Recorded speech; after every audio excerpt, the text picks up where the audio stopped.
This channel does not promote any violent, harmful, or illegal activities. All content provided by this channel is meant for an educational purpose only. আমরা 80 দশক থেকে বলে আসছি যে বিনা যুদ্ধে ভারত দখলের চক্রান্ত হচ্ছে। এই মৌলবাদ, এই র্যাডিক্যালিজম, এটা মানব সভ্যতার একটা ক্যান্সার, একটা ক্ষত। এর থেকে মুক্তি পেতে হবে। যারা মুক্ত মনস্ক মানুষ আছেন, যারা এ ধরনের ধর্মীয় বিভাজনে, আগ্রাসনে বিশ্বাস করে না, জেহাদে বিশ্বাস করে না, কাফের বলে কাউকে সম্বোধন করে না, আজকে তারাও কিন্তু বাংলাদেশে আক্রান্ত হচ্ছে। আর এটা, এই ঘটনা বাড়বে। এর বিরুদ্ধে সংঘবদ্ধভাবে ভারতবর্ষের মানুষ রুখে দাঁড়াবে। বিভিন্ন জায়গায় নির্বাচনকে প্রহসনে পরিণত করে তারা ক্ষান্ত হয়নি। ছাত্র সংসদ নির্বাচন বন্ধ করে দিয়েছে, সমবায় নির্বাচন বন্ধ করে দিয়েছে, মানুষকে রক্তাক্ত ক্ষতবিক্ষত করেছে, একের পর এক রাজনৈতিক খুন সংঘর্ষ তৈরি হয়েছে। এবং সর্বোপরি যে ঘৃণ্য বিভাজনের রাজনীতি তৃণমূল কংগ্রেস নিয়ে এসেছে, আর যার ফলস্বরূপ আজকে বাবরি মসজিদ তৈরির পরিকল্পনা হচ্ছে মুর্শিদাবাদ জেলায়। যে মুর্শিদাবাদ জেলায় যে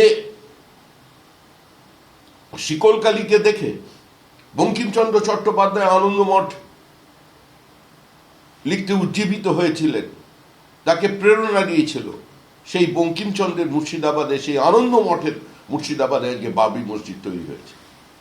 এই ব্যবস্থার জন্য আমরা সমস্ত মানুষকে আহ্বান জানাচ্ছি যে পশ্চিমবঙ্গের কোনো পালা বদল নয়, কোনো পরিবর্তন নয়, সরাসরি এই সরকারকে জনবিচ্ছিন্ন করতে সমস্ত মানুষকে আজ ঐক্যবদ্ধ করতে হবে।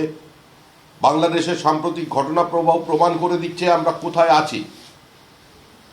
বাংলাদেশের যে ঘটনা, তার প্রতিফলন হচ্ছে। রবীন্দ্রনাথের ছবিতে আগুন লাগানো হচ্ছে, বেছে বেছে হিন্দুদের দোকান, বাড়ি, ঘর, তার উপরে আক্রমণ চলছে। মেয়র প্রকাশ্যে দাওয়াতে ইসলামের কথা বলছেন কলকাতায় বসে। পশ্চিমবঙ্গের আজকের যে পরিস্থিতি 1946 সালের পশ্চিমবঙ্গতে ফিরিয়ে দিয়ে গেছে। তাই বর্তমান প্রজন্মের স্বার্থে, ভবিষ্যৎ প্রজন্মের স্বার্থে, বাংলা যাতে বাংলাদেশ না হয়ে যায় তার স্বার্থে আজকে মানুষকে এগিয়ে আসতে হবে। এবং আপনাদের মাধ্যমে সমস্ত নদিয়াবাসী, পার্শ্ববর্তী জেলার মানুষকে আহ্বান জানাচ্ছি প্রধানমন্ত্রীর এই জনসভায় অংশগ্রহণ করবার জন্য। আসমুদ্র হিমাচল, ভারতবর্ষের মানুষ যার উপরে আস্থা রাখেন, যার উপরে বিশ্বাস করেন, যে মোদির গ্যারেন্টি, মানে তিনি যা প্রতিশ্রুতি দেন সেই প্রতিশ্রুতি তিনি রক্ষা করেন, তিনি স্বপ্ন দেখাতে পারেন, স্বপ্নকে বাস্তবায়িত করতে পারেন।